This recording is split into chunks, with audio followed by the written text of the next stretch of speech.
All right. So there was more news released about Final Fantasy VII Intergrade and Ever Crisis, and it looks like Nomura did an interview. So to get more context, hopefully this will provide something. I'm gonna read through this and talk about it. I'm pretty excited. I think my biggest fear is that the Ever Crisis stuff will only be on iOS and Android, or I forgot what they're called. Will only be on phones. You know what I'm saying. So I'm just gonna dive in, and we're gonna start reading FF7 Remake interview with Tetsuya Nomura. Man, it's early. Regarding FF7 Intergrade, FF7 The First Soldier, and Ever Crisis. The lighting, textures, and environment in the PlayStation 5 Intergrade looks so real. Is there any other areas that sees improvement? In regards to graphics, the lighting and textures have been adjusted, but we've also added fog elements to the environment, giving you more immersive experience as you enter the world. We also have a model that allows for 4K and runs on 60 FPS. That's crazy. That's absolutely insane. How about the haptic DualSense controls as well as the 3D audio? We have a few things that incorporate adaptive triggers. However, in regards to fully utilizing PS5 various features, we hope you can please wait for the next installment to experience. Which makes sense. They built it for the PlayStation 4 and we're getting an update to match it. I'm okay with that. As much as I love haptic feedback stuff and 3D audio. 3D audio I think could be done, but the haptic feedback, I mean, what do we really need from Final Fantasy VII? We need awesome feeling hits when Cloud smashes stuff with his giant sword, right? That's about it. Photo mode seems to allow you to change the camera angle while in game. Will you be able to change character poses like Kingdom Hearts 3 Remine? Are there certain criteria that must be met before we can use photo mode? Please, let's do nothing like Kingdom Hearts 3. Nothing. No, the concept is different from Kingdom Hearts 3 Remine. It's a god. There is a god. And you will not be able to pose the character. It's more of just taking a snapshot for memory in a scene. You can use photo mode immediately. Okay, so kind of like Dark Souls, which is awesome because there were so many moments in Dark Souls where you wanted to like look at the texturing on an enemy or a character or catch that battle pose or something funky would happen and a character would be stuck in a ceiling. I like that. That's super cool. That's fun. It's just a little thing, but it can, especially with how beautiful FF7 looks, like when you're slashing something and there's hit sparks going everywhere, like you can go into slow mode, but actually be able to go into photo mode, rotate it around however you want and snap that, that's pretty epic. That's pretty epic. It seems like you battle Vice in the DLC. Why did you choose that character? Since the strongest character, Sephiroth, is already in the game, wow. Just naming it strongest character. I personally think Jenova is stronger, but I guess that's a good debate to have as fans. We wanted to have another formidable boss aside from Sephiroth, so we chose Vice. I am personally curious as to how a battle would play out for the first time with Cloud versus Vice. In fact, I even asked them to add Vice as a secret boss ever since the PS4 version. Wow, that's pretty cool. There's things about Dirge Cerberus that throw me off, but there's things that I really love about it too. Overall, I think I liked Vice's. I liked that battle. I don't necessarily love his design. It's overly anime. Something that I think it's very easy to throw on, the 2005 mega emo hair onto a character and call it a Final Fantasy character. And I've always thought that was kind of lazy, and I did feel Vice got that a little bit, but I liked his dual gunblade, and they were like dual longsword gunblades. They were kind of interesting. He was tough. He was very fast, and I liked that. So having him as a boss character that we get to fight as Cloud, I think that's cool. I'm down for that. That's super awesome. Give me more simulator battles. I've said this before. Give me a whole simulator gauntlet mode, like an arcade mode, where I can start up the game and go to like arcade mode and just pick like either single character battles or team battles, and I can build my team or my character and then enter these gauntlets and just beat the shit out of stuff. I'm totally down for that. That's amazing. I will pay for that DLC, Square. Let me fight whole bunches of stuff. You designed the original Vice in Dirge of Cerberus, but he was half naked in the game. It seems like he's wearing clothes in this one. Since he is a secret boss, I wanted to present him with a sense of richness to it. So I gave him something to wear on top. I could care less either way. Topless Vice, non-topless Vice, doesn't matter to me.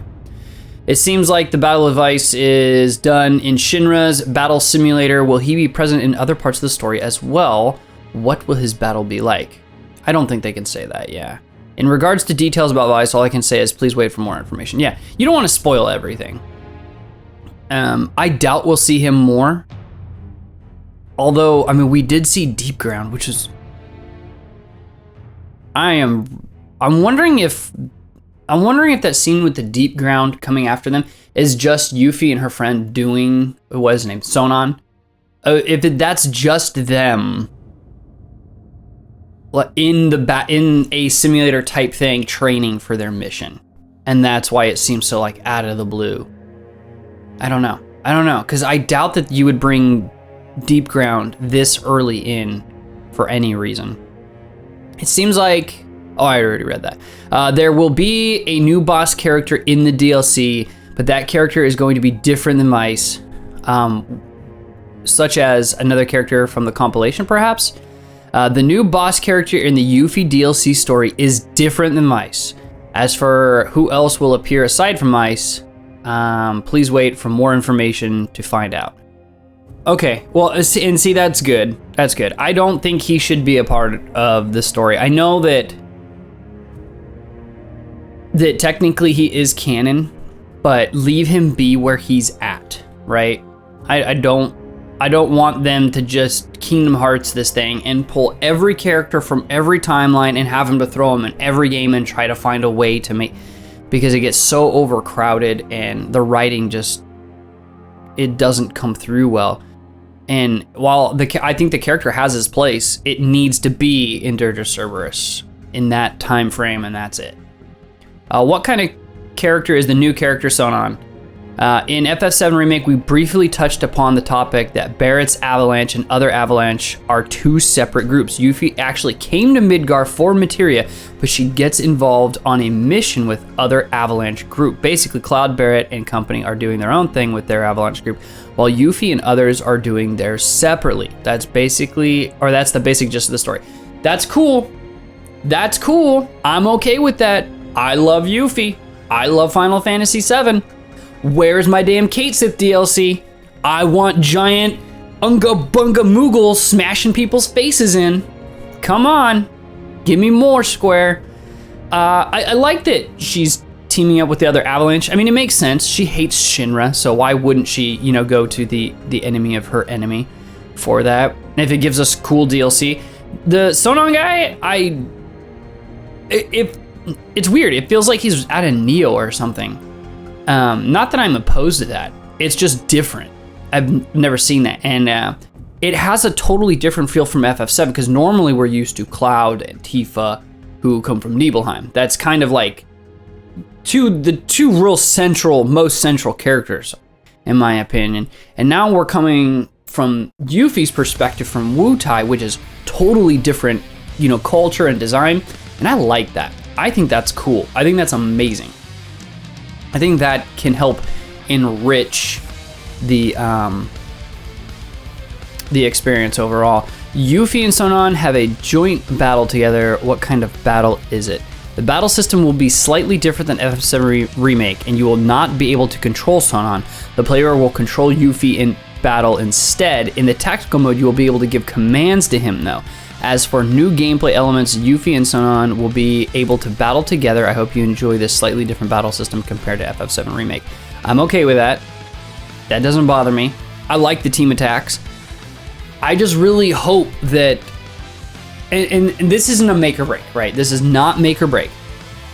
If they add those team attacks to regular Final Fantasy VII Remake, if that's like a new thing that comes with the PS5 version. I have no clue. They've already got the work cut out for them, but there's still 3 months left. It would be cool to have a Cloud Tifa combo or a Cloud Barrett combo. or a Tifa Barret combo, or a Cloud Tifa Aerith combo. You know, just, I don't know. I'm just wishing here. But even if it doesn't make it into FF7 Remake, I'm pretty sure that this is an indication going forward that there's going to be team attacks in FF7 Part 2. And that's cool. If the game keeps getting better going forward, I'm not going to complain. I'm just going to play the shit out of it. Because, yeah. All right, Final Fantasy VII: The First Soldier. This is the Battle Royale. I cannot believe I am living to see Final Fantasy VII as a freaking battle royale. Oh, the world is so weird. All right, FF7: The First Soldier uses Midgar as its battleground, but where exactly does this installment take place in the FF7 story? Within the various compilations of Final Fantasy VII, this game is the first to take place chronologically during a time when Soldier was not a thing yet, but is about Soldier cadets and how Soldier gets established. The story itself isn't very dense given the nature of the game, but it does form the backbone of the Soldier story. I like that he admits that straight up. It's not a story game, but it just, like, it gives lore and context. That's cool, that's fine. I'm definitely gonna try it out just for shits and giggles, because Final Fantasy VII, you put Final Fantasy VII something, I'm at least gonna try it, right? I'm at least gonna try it. And who knows, it might actually turn out to be really fun. Don't know. The Soldier cadets fight not only monsters, but the Cutter enemy, Scorpion Sentinel, and other Shinra machines. What is the reason behind that? It's all part of their soldier training. They have to undergo various situations to experience realistic battles. So does that mean there's a single player and a co-op player? Or in the Battle Royale, do they drop down a giant boss that you have to work together to take down and then kill each other? I don't know, that's kind of interesting. That's actually really kind of interesting. That could be a big difference in how this plays from other BRs. Can you give us a basic rundown of the battle rules? Is it along the lines of last man standing wins, or are they team battles? There are solo and trio battles, and the winner is the last person or last team remaining. Okay.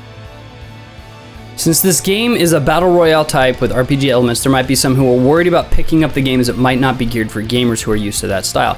How did you go about making balance for that? One of the fun parts of the battle royale is leveling up by gathering items and subduing monsters, which are RPG elements we have added. This should allow for casual gamers to enjoy the battle game as well. So I'm guessing what he's saying is that, like in Fortnite or PUBG or whatever, you know, you kind of have an empty map. I'm guessing they're filling it with NPC enemies that you can kill and level up and then engage with other people type. So it should be very dense. It should be super dense. You're like always fighting, always killing until you're getting down to just more and more people, and there's less monsters until they start dropping bosses, right? That could be awesome. This is kind of what I was saying, like they should release this on console, because even though battle royales, in my opinion, are starting to run their course, they're always going to be popular because they're a lot of them are free to play. And if you have a console and you have a game that's free, everybody has access to it, and the longevity, you know, can go on. This game has something different to offer. It does. And I don't know. I think mobile only would be a complete waste. All right. Final Fantasy VII Ever Crisis. For FF7 Ever Crisis, the stories from before Crisis, FF7, takes place 6 years before the original, up until Dirge of Cerberus takes place 3 years after. We'll use battle system designs especially for Ever Crisis. Does that mean FF7 Advent Children, which was originally a movie, will also be playable? This is interesting. This is super interesting. Ever Crisis is basically kind of another remake of the original FF7, using a bird's eye view of the field with chibi characters, but also incorporating regular full body detailed character designs for the battle parts. That's kind of like OG FF7 anyways. It will be a command style RPG. This is this game is an answer to those who said they like the command style RPG system. I love that. I know they tried it in Remake with like a command system, but literally giving us a nice reskinned version of FF7, I'm gonna buy it. I'm gonna buy it, I'm gonna play it. As long as it's faithful, don't cut any content out. You got your little cute little chibi characters, and then you got these badass battles. We're gonna be happy. Just don't change anything, you know? I mean, you can change the battle system up. I'm okay with that, but don't change the content of the story. The titles are divided into chapters that allow you to have a free gameplay style. The contents will cover the original Final Fantasy VII as it works its way through the compilation and include FF7 The First Soldier. Wait. And I mentioned earlier, Ever Crisis will also have part of the story within this game. In particular, since the story covers what happened before Soldier was established, we've also added in a part about that legendary hero's youth. That story in particular is a huge eye catcher, and we have asked Nojima-san to write a scenario too. We hope you look forward to it. Okay, so they're remaking Advent Children, Before Crisis, Crisis Core, Final Fantasy VII, and Dirge of Cerberus. That's 5 games. That's 5 classic RPG games. What in the world? There's a lot of people who want a remaster of other games within the compilation. Instead of a remaster, this seems like a completely new game, so why did you decide to combine them all into one game? The concept of this game is to use the original FF7 as its base that players can enjoy. So, turn-based battles, which is fine. The original Final Fantasy VII, FF7 First Soldier, FF7R are all separate entities, so I don't think this would wrap up other compilation titles. That's a little confusing, because it just said there would be. I don't quite get that. Will the story of FF7 be presented chronologically, or will the story from FF7 Before Crisis leading up to Dirge of Cerberus be rebuilt specifically for FF7 Ever Crisis? We will not need to play each title in its entirety before the next. Rather, each title will have its own chapters that you can select and play. Think of it more like a chronology of FF7. In regards to the chapters, will the stories be added as new updates? That's right, new chapters will be added every month. Okay. 5 games, each getting a new chapter every month. Does that mean that it replaces the old chapter? Like you have to play it month to month to get the whole thing? Or are they gonna build the thing so you can save your progress and go through each chapter? I'm pretty sure it's gonna be the whole thing, and you can do that. But with the mobile game, I don't know, right? Especially with that many games coming out at once, I don't know. The threat of not getting a chapter is gives more incentive to somebody to purchase and play it, right? But I don't think that would be good. But it looks like all 5 games are getting a new chapter every month, which is crazy. So you can play through all of them at the same time. You don't have to wait for one. You don't have to go from Before Crisis to Crisis Core to Final Fantasy VII to Advent Children to Dirge of Cerberus. You don't have to play them in that order. You can play the first parts of the chapters of all of them at the same time. That's very interesting. In regards to the chapters, oh yeah, I already read that. In regards to the battle parts, it looks like it took the battle system from FF7 Remake and made it into a command-style RPG, but can you briefly explain what the battle system will be like? The battle system for the original FF7 was based on the ATB system, so we will be going with that game style. The materia setup will also follow the original. The weapons, materia, summons, and limit breaks can also be used, further opening the battle system. So, now when I looked at it, it looked like there was a bunch of different commands. I wonder if they're adding the abilities, like some of the abilities the characters got from FF7 Remake, which I would be fine with.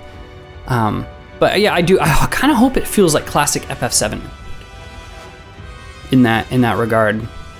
Although the damage output looked to be ridiculous. The new 3D chibi characters as well as the 2D art look all new. Who is responsible for the character illustrations in this game? The illustrations were done by our art designer Fujise Risa. I hope I said that right.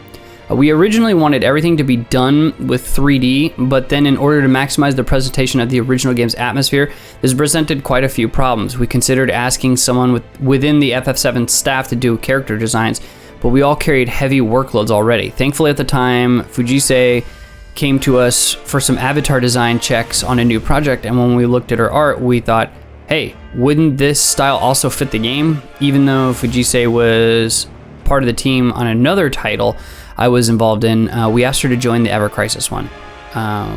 We had new hope. A new hope. No, I'm glad that it's the way it is, because it is familiar, right? It would, I mean, we already have FF7 Remake, so we get to see everything with these badass graphics. Going back and having kind of that chibi style art, I think really lends itself to the way original FF7 felt, and hopefully will carry over some of that nostalgia. Since the game seems to be very story driven, what we do about voice recording. We're still trying to figure that out, we're still trying to figure out what to do with voice recording. Since I'm involved in a numerous amount of titles, I'm kind of stuck, and that goes for voice recording as well. Because of that, we wanted to avoid having any new voice recordings. Since Final Fantasy Ever Crisis will use FF7 and other compilation titles as its base, we thought, why don't we just not have voice recording? However, it's probably necessary to have it during the battle sequences, since we're considering how to do so. If we were to add voices, it would probably be at a minimum. Yeah, so it'll be text-based for the story, which is great. That's totally awesome. But yeah, it'd be cool if, you know, when Cloud does something, he like yells or says his little quippy smart-ass lines, whatever. So, I mean, and they could really just take those from Remake, right? You know, what does Bear say? He goes, suck on this! blows the shit out of somebody's face. I'm totally cool with that. That sounds great. The next installment of FF7 Remake is, of course, highly anticipated, but we also have FF7 Remake Intergrade, FF7 First Soldier out in 2021, and FF7 Ever Crisis starting its service in 2022. With the sudden announcement of 3 titles in the works, will you be the director and concept designer for all of them?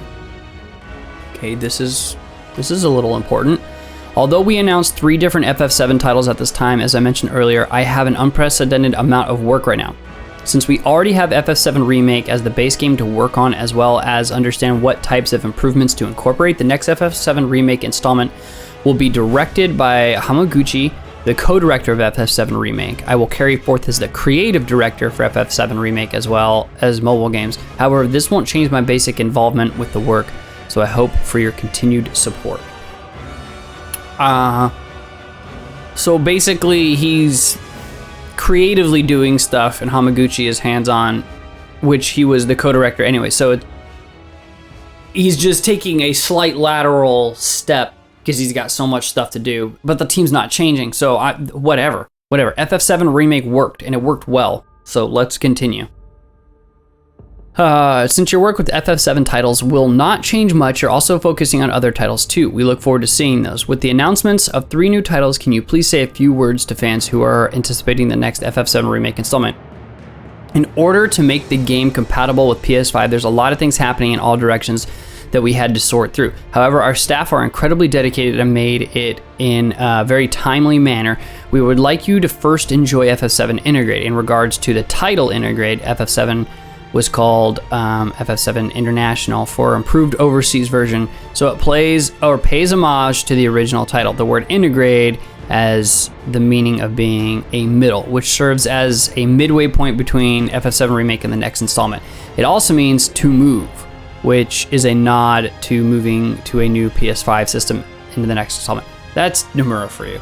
Like, one Intergrade means 20 different 7 things in 16 ogre-style layers, right? Just peeling the onion back. We also have included a new DLC episode revolving around Yuffie. And there's contents within it that you can't miss. Vice is a formidable opponent in Battle Simulator. Also, with the revival of the compilation of FF7 through EC and FS, I was very surprised when I heard from Kitase that they were planning to do both at the same time. By the way, that's Ever Crisis and First Soldier. I thought they would focus on one at a time, but Kitase said, nope, we're doing both at the same time. I even remember suggesting they narrowed down their workload. However, they were all bonded by producer Ichikawa's strong enthusiasm, and he said, if we are to do it, we need to do it without any loss in quality. It seemed like an impossible request at first, but he overcame the battle and got in the clear. So I'm happy we were able to announce these titles. We will also open a beta test to get feedback. I hope you can look forward to that. As you wait for the next installment of FF7 Remake, I hope you are able to thoroughly enjoy these 3 new titles. It's more than that though, because Ever Crisis is 5 games in 1. It's, what? Okay, all right, that was a lot. First Soldier, Battle Royale, get to kill stuff. Okay, I'm gonna try it. I would rather try it on console, but I'm gonna try it anyways because Final Fantasy VII. Ever Crisis has me very intrigued. So Dirge of Cerberus will play like a turn-based RPG, which is interesting because the only party member was Vincent. So maybe it's gonna be Vincent and Yuffie and Kate Sith? I don't know. I don't know how they're gonna handle it, but it'll still be turn-based. I'm interested to see the changes they make because there's room for a lot of improvement in that game. There's things that I like about Dirge of Cerberus. There's some definitely cool things about Dirge of Cerberus, but there's room for a lot of improvement. Advent Children could absolutely use this. Advent Children is one of the most bland narratives I've ever witnessed in Final Fantasy VII. And I know everybody's like, oh, it's so good. No, it was very poorly written. The dialogue even, just, you know, the dialogue, the script, the narrative, it doesn't hold a candle to what FF7 did, right? And in a lot of ways, it actually went back on things that FF7 had already accomplished.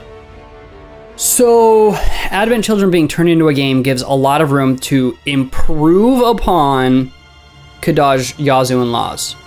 You can absolutely make them more evil and threatening. Please do that.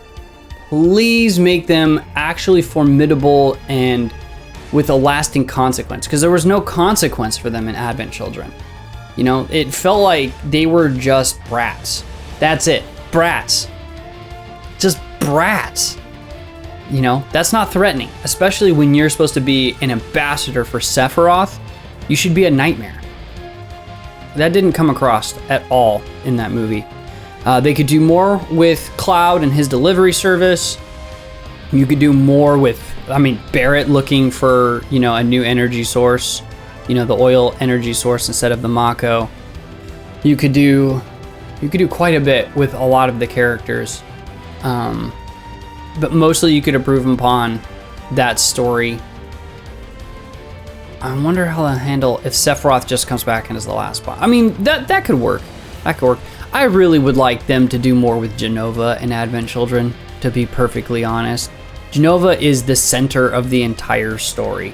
And yet in Advent Children, they say Genova's head, and then when you see it, it's not even like a piece of the head. It's just like, I don't know. None of it made sense. So I'm looking forward to that and what they do. Ever Crisis, the actual FF7 title, as long as they stay faithful to the story, I think it'll be fine. I think it'll be great. They've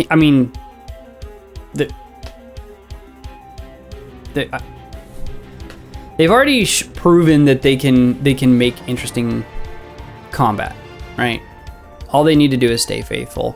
Before Crisis could totally use an overhaul. Crisis Core, I didn't mind the battle system in Crisis Core for a PSP game.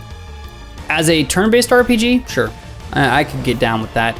Once again, you're a solo party member, so I don't know if you'd be partying up with Turks or just, you know, it's like Zack, and then you have third-class soldier and second-class soldier in your party, just like these two random soldier operatives. I assume that Cloud will be a party member, you know, during the Medeo Heim and stuff like that. That game also has a lot of room for improvement in storytelling. There were some god-awful moments in Crisis Core. Genesis is one of them. That character is weak. His writing is so weak and bland. He is pathetic. He's a cool last boss fight. I like the design of that weird monster thing. But as far as an actual character, he's shallow.